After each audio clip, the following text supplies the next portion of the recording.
Hi, Keri. Thanks for joining us here to talk about how Bloomingdales is using the department store model and really moving forward into the retail space.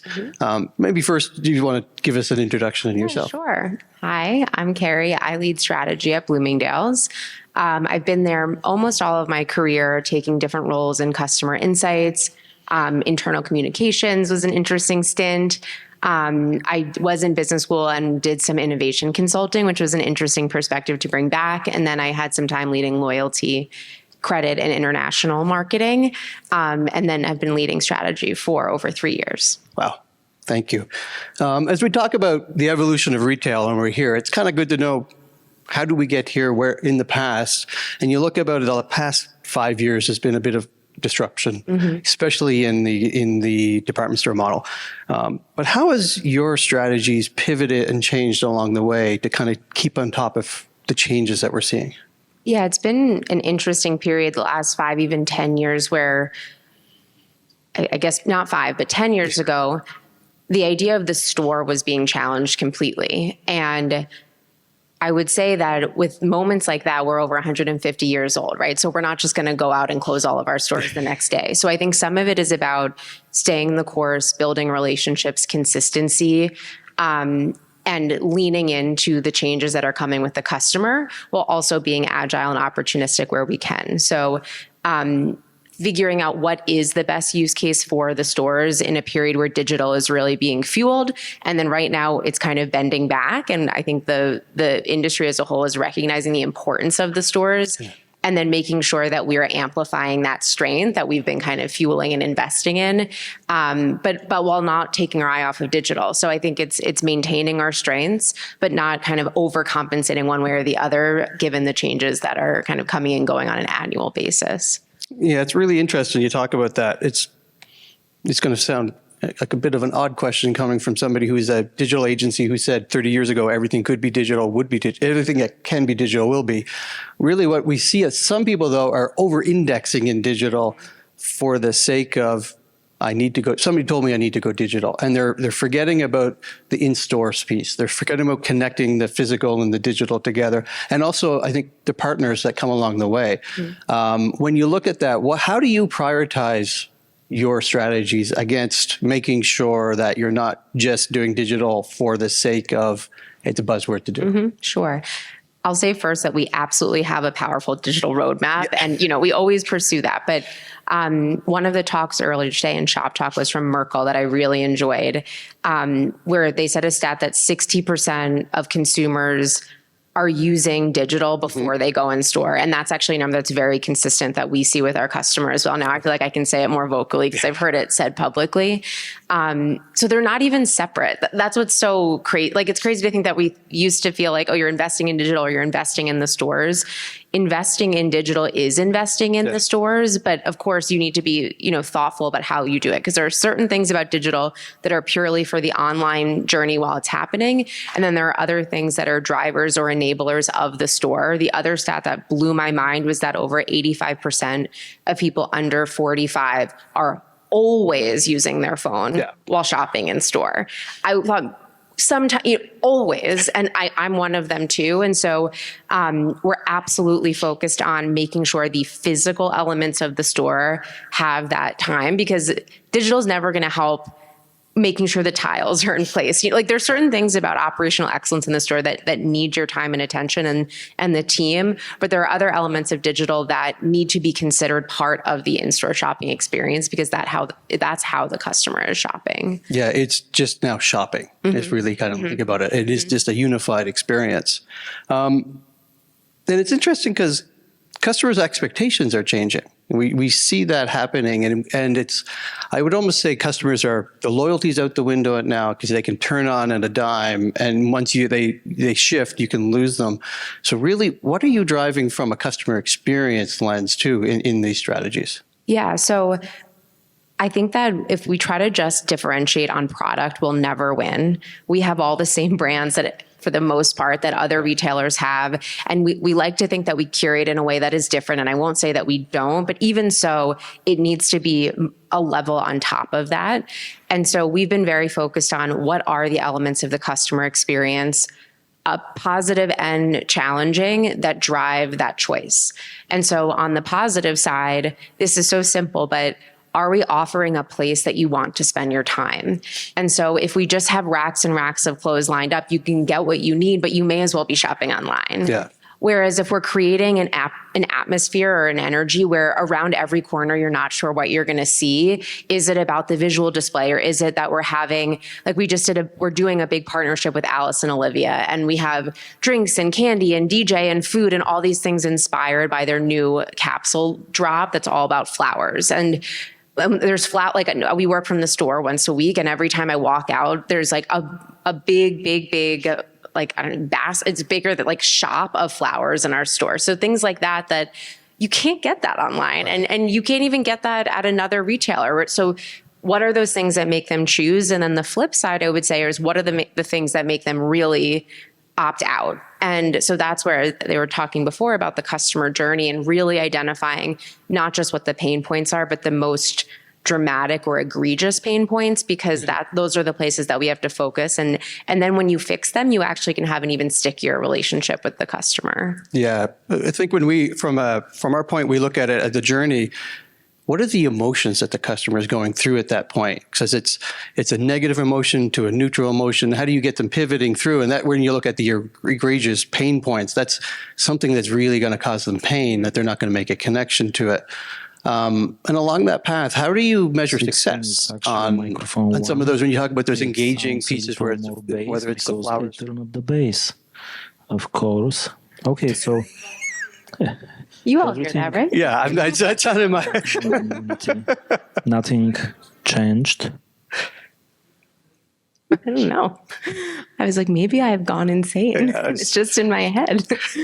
Okay, I'm sorry. Ask the question again. It's a little What was the question? How do we measure success? Yeah, when you look at those things that are engagements, those experiences, whether it's the flowers that you talked about, and sometimes you're bringing a wow factor into the store, but is it, and sometimes the success metrics of what worked and what didn't, so that you know, okay, I can double down on that the next time. Mm-hmm. So this is obviously something we talk about all the time. And it's a place where we're being really careful about making sure that there's art with the science. Yeah. Because if I try to measure every single bouquet we hand out, it's going to be pretty tough, right? But absolutely, from a science perspective, over the past couple of years, we've focused on getting traffic and conversion trackers in all of our stores. So that way we've doubled down on, if we're going to invest in in-store marketing, so to speak, it's more measurable. So these in-store campaigns are places where we are looking to drive traffic, right? So that's number one. Does it drive traffic? And then does it drive conversion to start? And then also upspend of customers, because you literally have to spend $300 to get all these things. Is that driving conversion and bigger bag size? So things like that.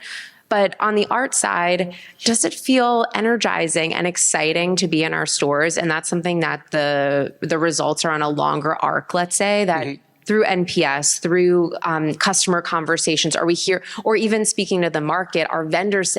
We had our other contemporary brands when we were in Europe for Fashion Week shortly after this, Alice and Olivia say, how can we do that? Right. Even if the customer didn't literally spend more, if that's what we're hearing from the market, that's another success indicator. So there are a lot of different ways we could think about it.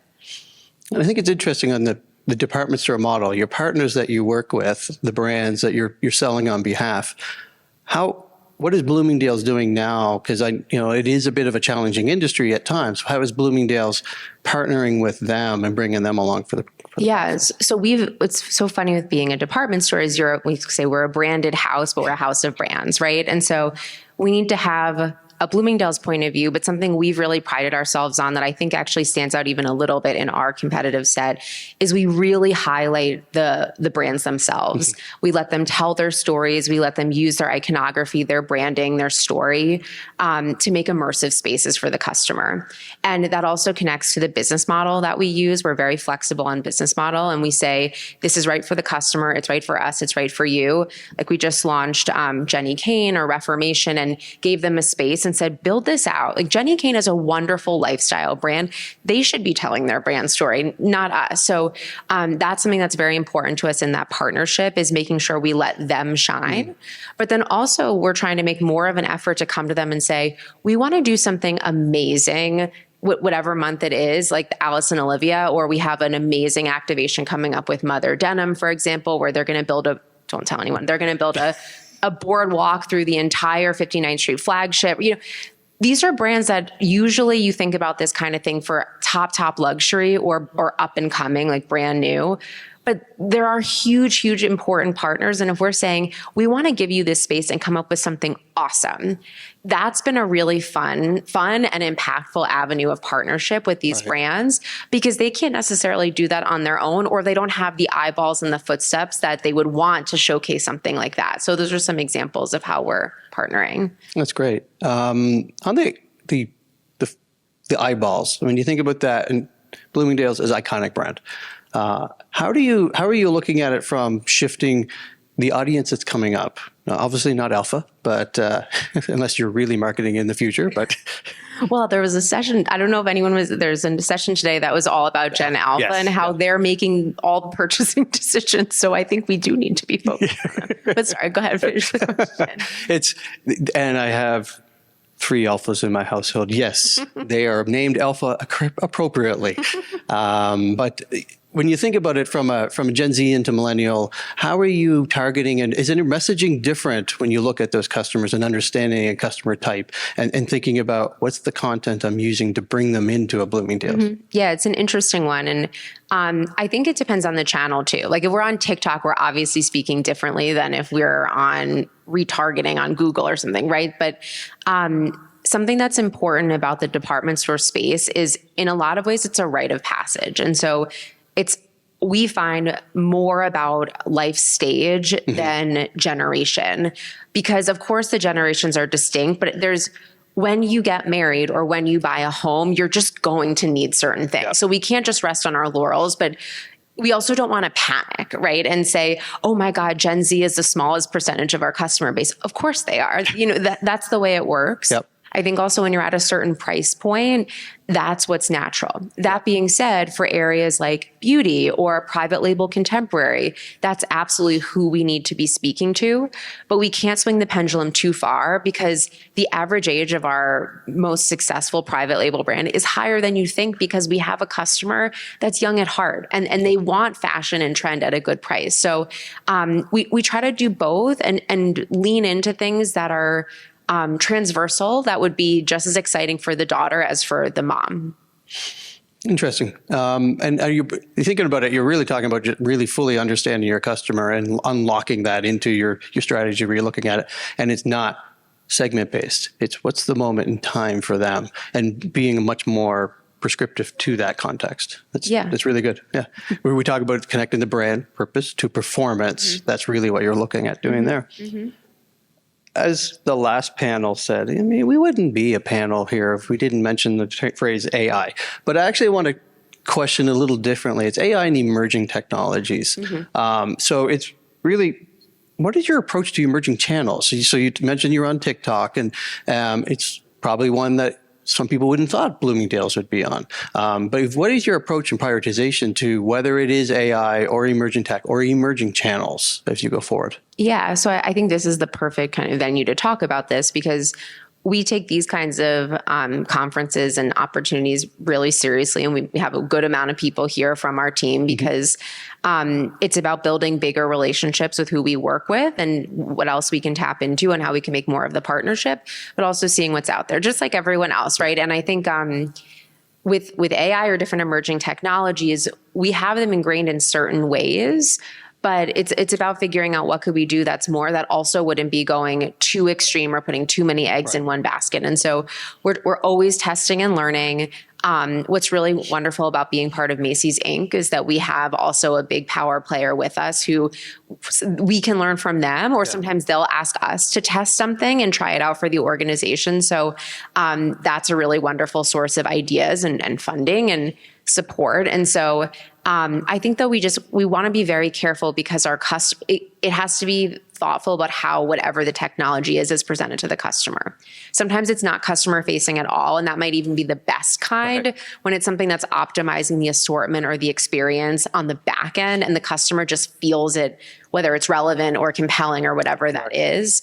I also think sometimes it's not even about the most advanced technology, but the most thoughtful technology. And I heard from my team last night that they met with a group that was curating product assortments that were just incredibly relevant in the moment. Like some hot trend happens on TikTok, and then within a week, you could have a product pool that matches what's going on there in a way that we might not be able to keep up with in-house. Yep. So that's not like crazy bleeding edge technology, but it's just being really thoughtful about what the customer is looking for and what would be relevant. So yes, we want the most advanced technology, but I think we also want to plug in places where there's a gap that would really fill a customer need. Yeah, I think it's really important when you talk about that, fill the customer need. It's not, I'm doing it because it's cool, I saw it somewhere. This fills a hole, or it optimizes for where we're going. I'm thinking about that curated product assortment. It allows you to mine social listening and look at what those trends are coming and be prepared for them, which you can do manually. It just can take a little bit more time. It takes a little more horsepower to get going. Yeah. So that's a really thoughtful way of looking at it.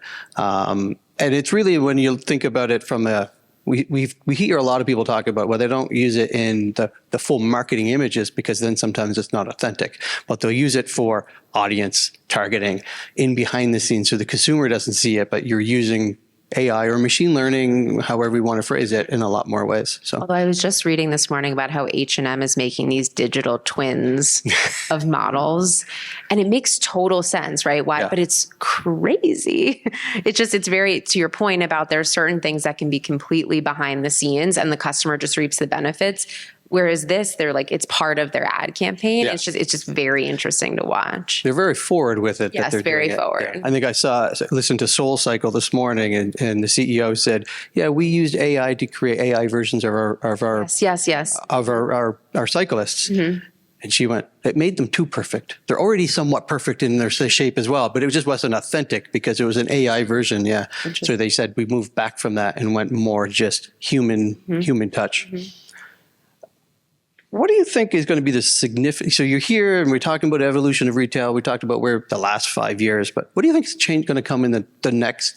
I beg to say the next 5 years, because sometimes it's going to change in the next 5 months. But what do you see the future going from, especially from a department store as well? Because I think it's a unique model where you talked about your house of brands, where you have to be so connected to the partners, not just your own product. Yeah, I think we can't ignore the fact that the industry is really being not even disrupted, but there's just a lot of change right now with Saks buying Neiman's, Nordstrom going private. So and this is actually what I love about this industry. There's always change, whether it was rental or resale or luxury e-commerce, so it's a very interesting time that we're navigating again. And so I'm very eager just to kind of see where that all shakes out. I think on a related note, all of the brands are so focused on D2C, right? And Right. you read in earnings, and Michelle Goss was talking about it with Levi's just before this, about how, of course, they want to be focused on D2C because they want access to the customer. And so will be constantly our kind of requirement and responsibility to prove why we're imperative to their go-to-market strategy, and we provide something unique, not replicating, or not just because it's fun and exciting, but also because it's a different customer. And so I think that will be it's not even a battle, it's an important challenge, because it forces us to keep differentiating and really needing to know our customer and how they might be different than the person that's walking directly into a luxury boutique, let's say. So I think that will be one of the most important things that we can do over the next couple of years, is really find that space and then build in those partnerships to say the things that we're doing together at our stores or on our site are actually different than what these brands are doing in their own boutiques, to kind of build out that use case for why this relationship is so important. Yeah, that's great. It's a great way of approaching it and being on top of it. And yeah, they are looking at D2C, but you can provide them a differentiator that saves them that hassle and being able to provide that expertise. It's really great. Okay. Thank you. I was just going to see if we had going to open it up to any questions.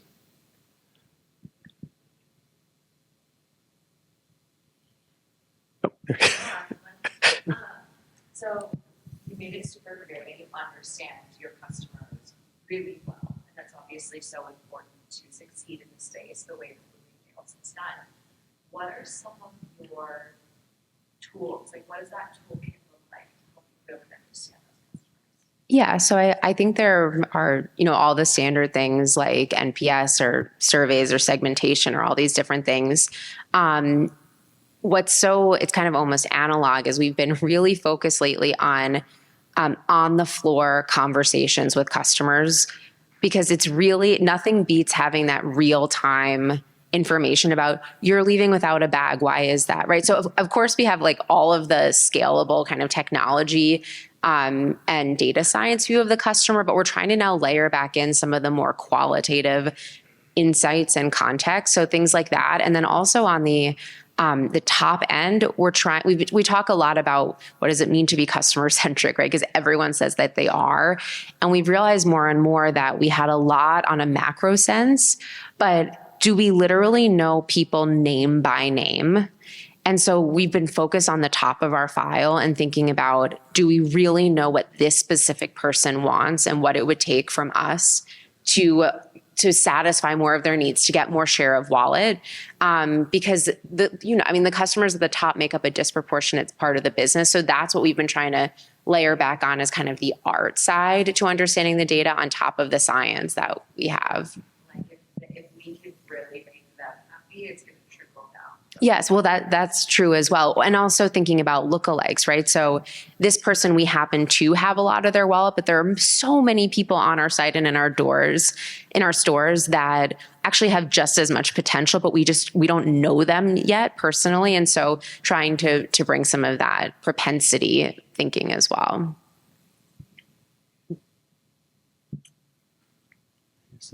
No other questions? Then Go for it. Nope. Oh, 2, 4.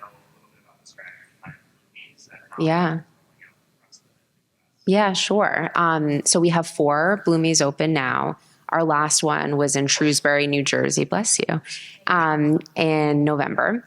And it's been really an interesting journey to be on. And what's been really nice about the 4 openings is where you have a 3-pronged approach to what we're trying to achieve. So one model we call densification, which is that, bless you, that we're going into a market with a Bloomies like our first one, which was outside of DC, where we already have a presence and the brand is known. Or Shrewsbury, New Jersey is another example. New Jersey knows us very well. The next one would be replacement. So we did this for the first time in our Old Orchard location outside of Chicago, where we have a relatively big box that isn't as productive as we'd like, but we have a great community connection and team. So we downsize, so to speak, into a smaller Bloomies, but reinvent ourselves. And now I'll just say that the percentage of the business versus the square footage is crazy. Like you can be so much more productive when you have that chance to kind of reinvent and think about what the customer is looking for. And then the last model is a new market. And so we did that in Seattle, which of course is like a really contentious market to go into. And I'm curious, where do you work? Oh, okay. The way that you just smiled, I was like, do you work at Nordstrom? Nope. Oh, okay. Okay. So that of course is you could imagine marketing, staffing, all the strategy is going to be really different. And when we're opening our first location in Seattle versus our 5th, 6th, 7th, whatever in New Jersey, let's say. So there have been so many learnings from each of the different models. And it's been interesting to see which elements of the Bloomies model we can pull through. Things like visual elements, assortment curation, we can take learnings and build. There are other things that have to be so different, like the marketing budget, let's say, when we go into a Seattle versus a New Jersey. But it's been a big learning journey. We've also seen so much more customer connection because we can now get so much closer to the customer in these smaller lifestyle centers versus a big box mall.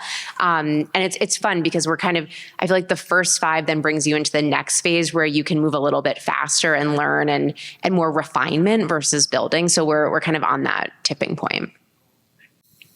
I think that's it. All right. Thank you very much. Thank you all. Yep.